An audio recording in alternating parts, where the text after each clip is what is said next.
Today we're taking a deep dive into the world of Pilates. Now, I am no expert by any means, so I decided to reach out to a few. In this video, we're going to break down what exactly Pilates is, why it may be beneficial for you, and you'll get an insider view of 2 private sessions I took with some certified pros. Hi, my name is Erin. I am a 500-hour registered yoga instructor. I have my 600-hour comprehensive Pilates certification. I have my anti-gravity fundamentals 1 and 2 certification. I am also a certified personal trainer with NASM. I'm Margaret. I have my Bachelor of Science in Public Health from the University of Arizona. I'm also a ACSM certified personal trainer. I have a yoga teacher certification. I kind of do it all. Health and fitness is my thing, but Pilates is my bread and butter. And I have my 500-hour comprehensive Pilates teacher certification. So I'm able to teach mat Pilates, reformer Pilates, chair, tower, Cadillac, all of the fun things. I do it all. Pilates, to me, my personal definition of it is a blend of movement and breath that has a very specific focus on body awareness, alignment, core stability, pelvic stability. It can be done on a mat or many other Pilates apparatuses, i.e. a reformer, chair, Cadillac, barrel, etc. In the simplest terms, Pilates is a low impact, primarily body weight form of exercise. It was originally designed in like the early 1900s by Joseph Pilates, and at its core it was 34 exercises to be done sequentially. And the idea was that if you do these Pilates exercises in sequence, you'll be able to eliminate like any alignment issues in your body. So it was very rigid, very structured, and it gained a lot of popularity with dancers because Joseph Pilates, being the salesman that he was, he basically promised these injured dancers that he could rehab them with this method, get them back on stage, get them dancing in no time. You know, as he learned more and he continued to create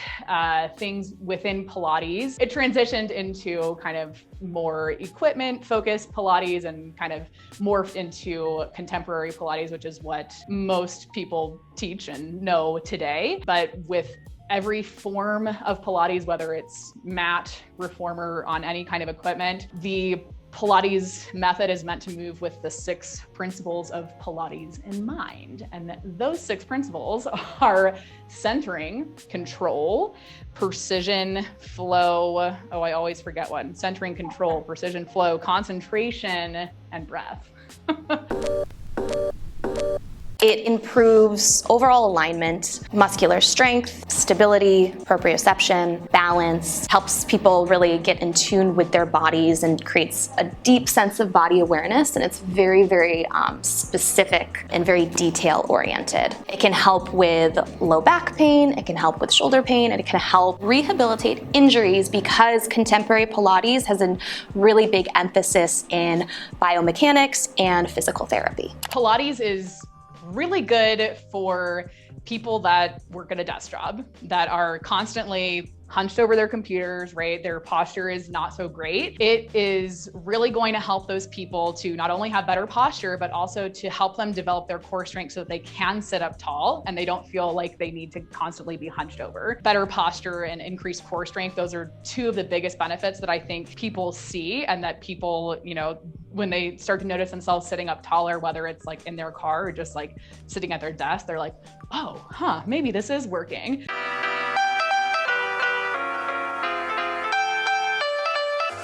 I almost did wear the Snuggie, but I decided against it. Well, you should have, Justina, come on. I mean, I'm really only 1 step up from that. You're just gonna sit up nice and tall, open your feet out about max distance, just a little wider than your hips, and then flex your feet.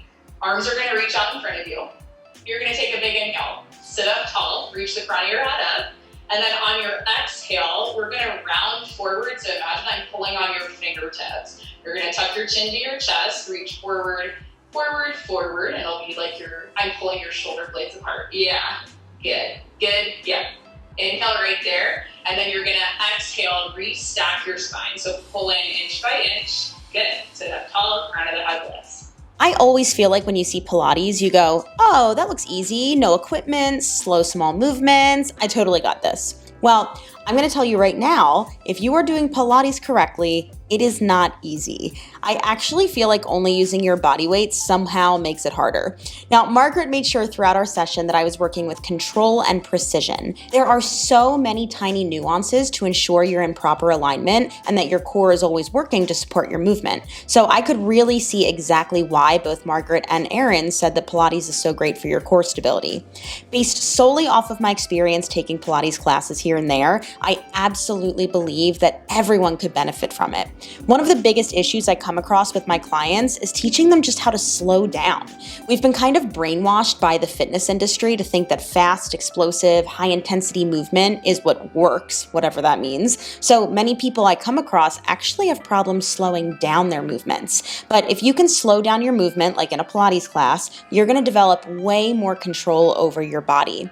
If you want to try out one of Margaret's classes, she's got hundreds of free ones right here on YouTube, or you can take a class live on Zoom just like I did. All of her information is linked down below, so definitely check her out.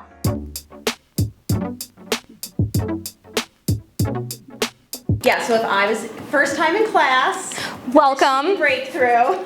This is your Pilates reformer. So this is your carriage. You have your shoulder blocks here, headrest here. You have your springs, which is the resistance. The red springs are the heaviest, then it goes blue, and then yellow is going to be your lightest spring. You have your stable platform here with a little strap. You have your foot bar here. You can adjust it in different settings. You have your straps here. There's a few things you can use. You have your long box here that you can use. And then these are just some props. You have your block, ball, magic circle of torture, and that's about it. We're gonna do hands and straps or supine abs. You're gonna put your hands in the smaller loops. You're gonna lift your legs up to a tabletop position. Beautiful. Good. So from here, think of pulling your belly button in towards your spine. Good. And then contracting the front of your rib cage.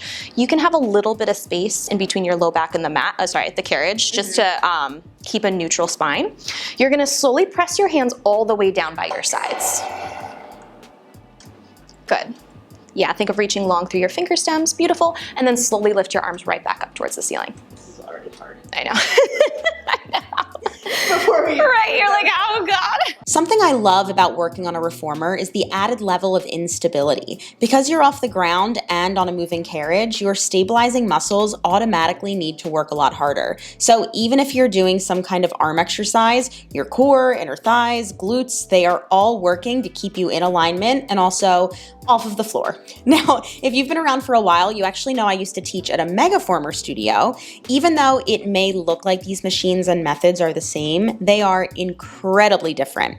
Working on the Pilates reformer is a lot more specific and controlled in my experience. You're also less likely to be drenched in sweat after a session, but that doesn't mean that it's not effective. Remember that sweat isn't a sign of a good workout. It's a sign of being hot and your body cooling itself off. Now, something I love about ERIN is how amazing her attention to detail is. She can immediately see the tiniest of misalignments, which is really helpful to get the most out of each position. If you'd like to work with ERIN, I'll be sure to leave her information down below so you can either hop into a New York City group fitness class or book her for a private virtual session. This I've actually had people go flying on. Like literally people have sat down, put their feet down, and they're like, back. I'm like, okay, we're gonna have to figure this out. So we're gonna start with press down. So you can actually come right here. You're gonna face your chair.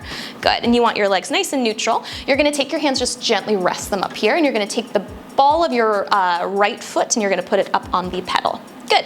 And you want to really, just like we did with footwork on the reformer, you want to really spread out the toes. Good. You can have a gentle lift of your heel. Beautiful. And just a light touch. So this is just for balance. Eventually we're going to take the hands away. And then from here, you're just going to gently press the pedal down. Yep. And then slowly lift the pedal right back up. Good. Exhale to press down. It's hard to make it smooth. You think it's an exercise for like your legs, which it is, but it's actually a great deal of core strength and core stabilization. So what you want to do here is you want to think of dropping your right hip. Exactly, yeah. So keeping equal length on both sides of your body. Beautiful. And then almost think of keeping, like bracing your abs, finding that two-part core contraction as you press the pedal down, and then maintaining that length on your right side body as you lift your hip up. Yeah. One of my favorite things to do on this channel is bring on people who who are experts in fields where I'm not. So hopefully you enjoyed this deep dive into Pilates. I want you to leave any questions down in the comments below, and I will see you all in the next one.